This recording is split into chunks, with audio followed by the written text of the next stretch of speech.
the transfer from Merrimack. 28 games for the Warriors last year. This is a high fly ball into center field for Josh Miller. Set it, but don't forget it! Pace University, 2025 Northeast 10 baseball champions. But not nearly enough to conquer the 13 that Ennis hit. There's a shot high in the air, deep left field. It's got everywhere to go, but only one place to be. Out of here. Griffin Ennis, second home run derby win. Bases loaded, 8-8 in the 8th. Mondesir at third, Quick at second, Kramer at first. Sean McNamara with 2 strikes. With 3 strikes!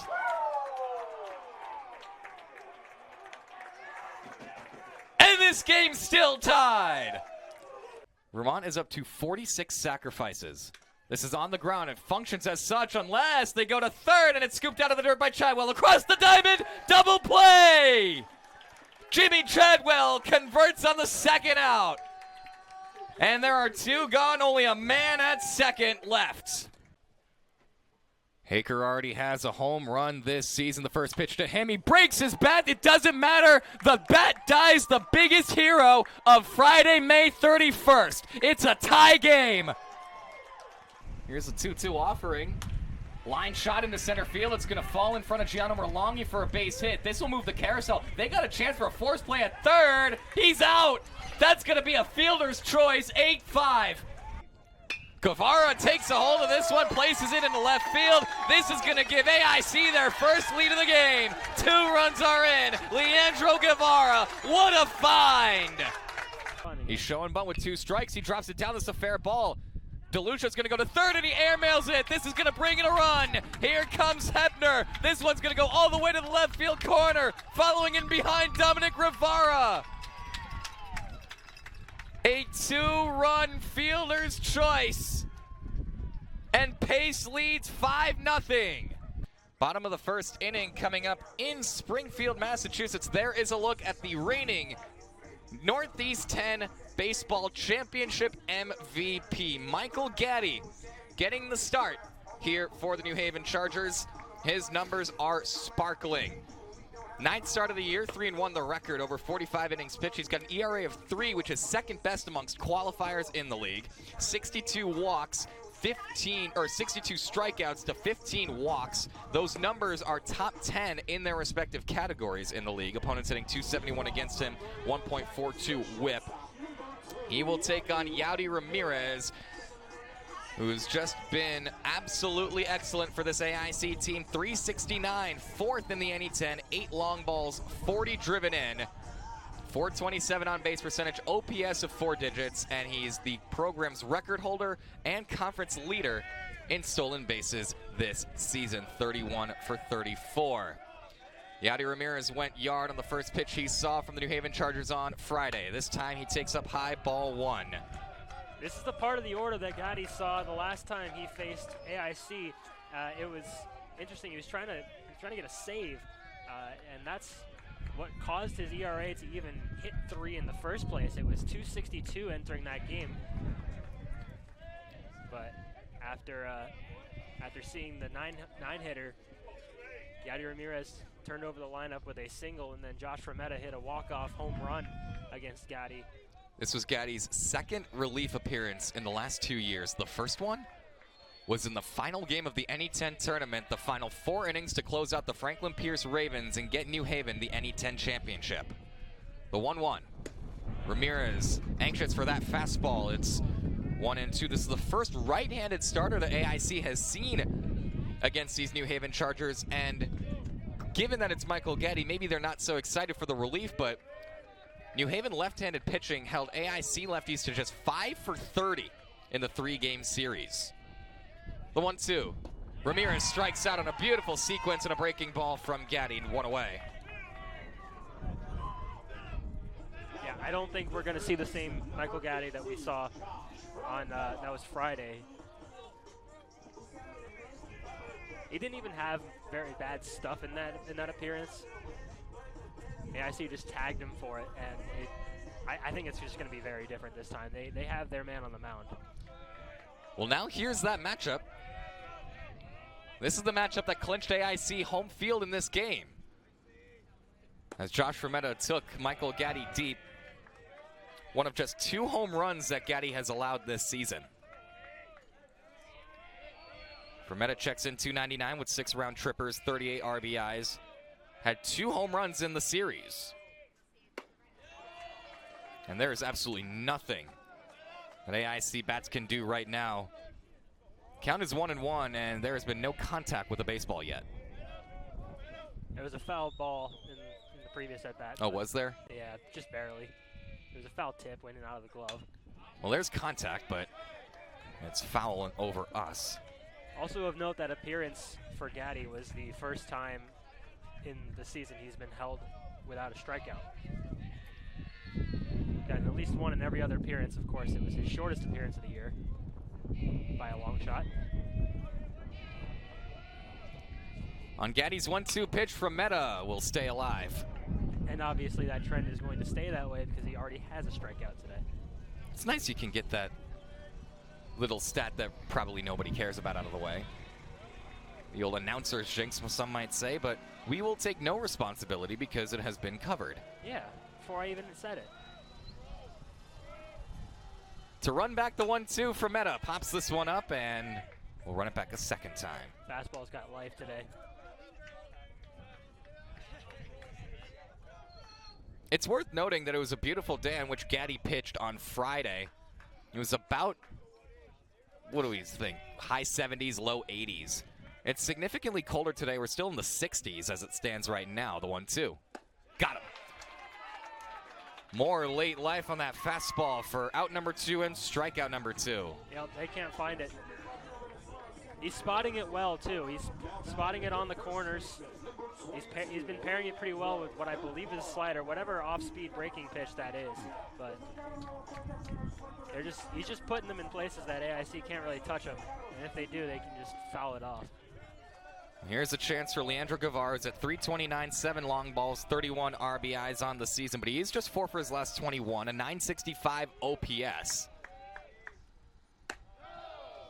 Trying to get it going is the Yellow Jackets' first baseman today, seeing a change of scenery.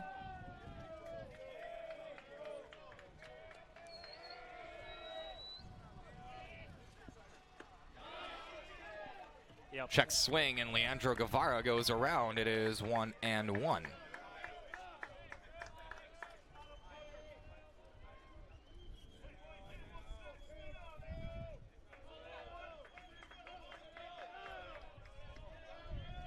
1-1 offering from Gaddy. Check swing and a pitch high. This time Mark Burrell says no swing. Yeah, that one wasn't very close.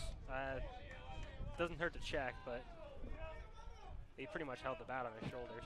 Nick Sirs is on deck. We'll see how lefties fare against Gaddy, because right-handed pitching, or right-handed hitting, has not seen any sort of success as the breaking ball is popped up to the right side. This will be playable for Kenneth Franquise, we think. He gets called off by Rob Taylor, who comes in to make the play for the out that retires the side. 1-2-3. After one inning in the first round of the NE10 Baseball Championship, New Haven 1, AIC 0 here on Flow College.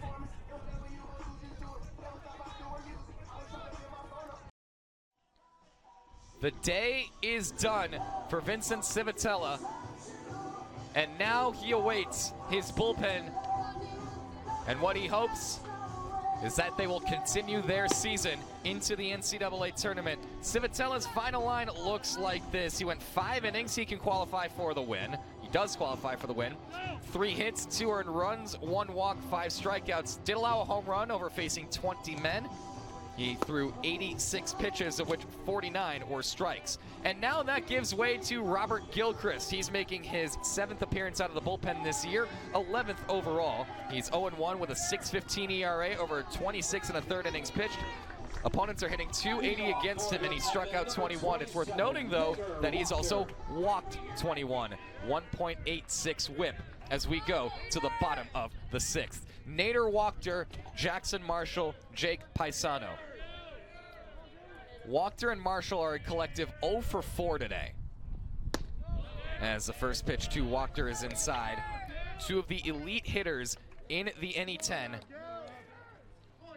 have been held to 1 for 23 in these playoffs. Wachter trying to break out of that one. And Marshall waiting on deck, hopes to follow in the same footsteps. Wachter did reach on a fielding error at third base by Labita in the first inning. Stole second, but was stranded there. Struck out swinging in the fourth. That was both against Civitella. The 2-0 here. High drive into center field. Racing back is Josh Miller. This ball is over his head. Nader Wachter at last makes a hard turn for third, but cannot push the issue any further. He's got himself a leadoff double on a 2-0.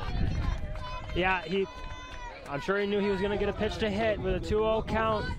Looking for exactly that pitch, and that is exactly what he got. Just absolutely solid contact. That was a low line drive that still made it over the head of Josh Miller. And you talk about getting off the schneid. That breaks an 0 for 12 that Wachter had been in to start the postseason. Now Marshall follows suit.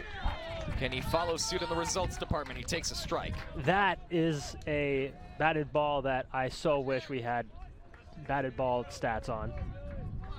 I would have loved to see the exit velocity on that, because that looked like it was well over 100 miles an hour.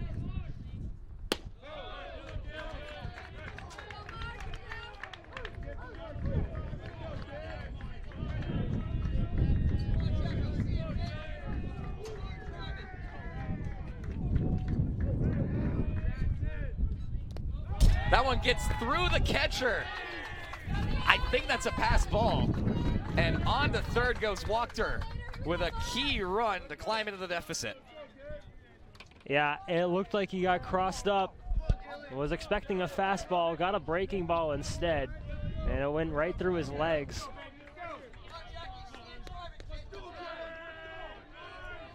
And now a key run is at third with nobody out. Marshall wanted all of it.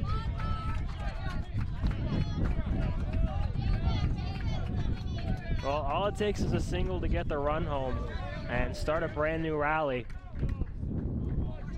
Not sure that's in Jackson Marshall's head.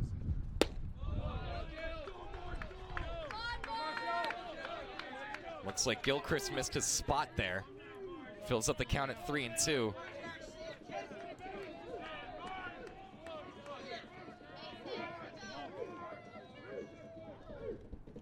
The payoff, and finally,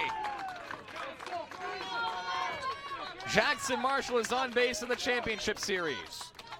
Well, on that 3-2 count, you had to think that Marshall was looking for one pitch. He didn't get it, and it was low, and so he was able to take ball 4 here. The middle of the order for SNHU, and finally some traffic in front of him. Jake Paisano has walked and grounded out 3 unassisted.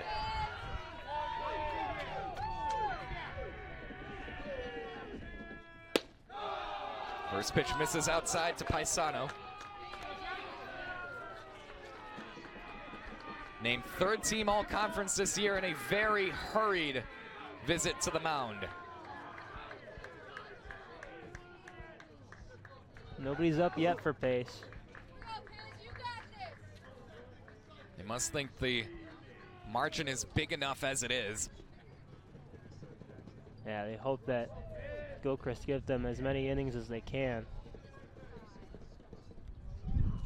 Because this is an interesting conversation here. Do you sell out to win this game?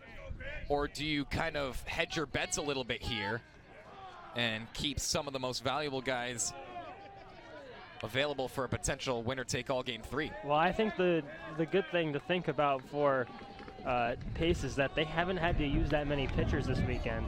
Only 4 in total. Kemp, Huckrow, Dressler, McCann, this, of course, before this game. So I feel like they have a lot of bullpen arms to work with. They've afforded themselves the opportunity, in my opinion, to be able to give a guy a quick hook if they need to.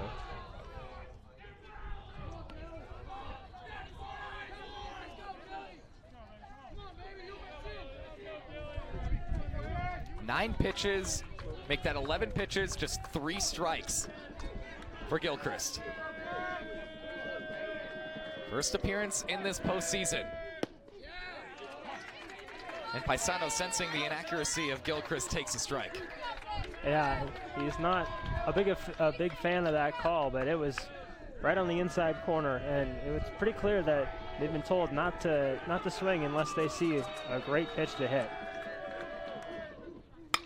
There he goes, high fly ball. This will bring a run home into right center field. Miller's got it, but finally Southern New Hampshire has put together runs in consecutive innings. It's 7-3 on the sacrifice fly for Paisano. Yeah, that was well hit, pretty close to the wall. Miller, that was a tougher play on Miller than I think it appeared, because Miller had to pay attention to where the wall was in relation to him. He was able to come up with it, and I'm sure Paisano wishes that was a little bit lower and could have split the gap. Wachter's run unearned for the moment. As pounding in a strike to Cologne is Gilchrist. Of course, it's not in SNHU's mind, but if things go their way, it would be earned. Doesn't matter. Well, I'm saying that because then that would mean they'd be putting together a rally. Sure. And that's why I prefaced it by saying it's not in their heads, because they're not thinking about that. They're just trying to get some base runners. The 1-ball, 1-strike pitch to Cologne. Oh, it's a beauty. Where did that miss? Little high, according to some indications. Cologne was robbed out in left field. On a fantastic diving catch by Matthew Franco in the first inning. This is a high fly ball. This will potentially make the runner, and who cares? Tracing back is Luke Rivera, and it's still backtracked on him a little bit. He gets it for out number 2, though. Yeah, I must have caught a gust there at the last second. Rivera was able to come up with it. And Gilchrist doing a good job after the mound visit to at least settle down enough to induce contact, put the ball in play. He's gotten outs out of it. I'll say the run is earned only because I think these flyouts were deep enough to make advancements, and considering the situation, Snoo would have definitely been aggressive. Given the benefit of the doubt. Another breaking ball falls in for a strike. I hope the reasoning seems sound. Oh, it very much does. I'm just not sure that that can be assumed. Because especially with the first flyout being the center field, that one, it's like right on the line. But as you said, it was going to right center field. It was tailing away from where Wachter would have been.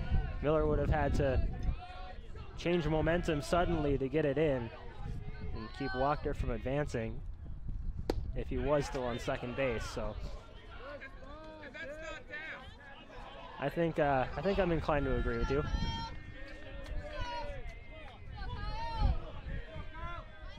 Like I said, they're not worried about that. They'll leave that scoring business to us. 2-2. I got stuck in the fence. Nice. Still there? Yep. Well, that's awesome.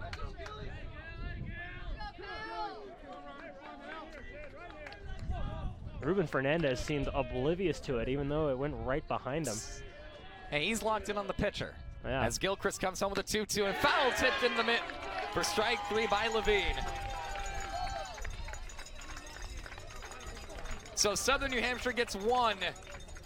I think after the leadoff double by Wachter, they hoped it could have been a heck of a lot more. But 1 an inning puts them on pace to make this thing close again. Going to the 7th inning, Pace looks to add on.